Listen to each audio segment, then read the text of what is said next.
You ask Tiger to solve. This deals with linear equations with one unknown. The final result is t equals 9. Let's solve it step by step. Simplify the expression. Expand the parentheses. Group like terms. Simplify the arithmetic. Group all constants on the right side of the equation. Subtract 20 from both sides. Simplify the arithmetic.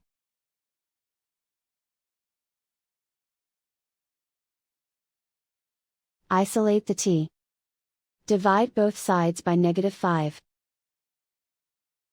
Cancel out the negatives.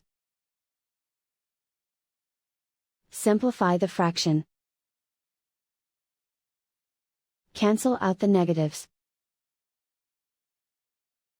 Find the greatest common factor of the numerator and denominator.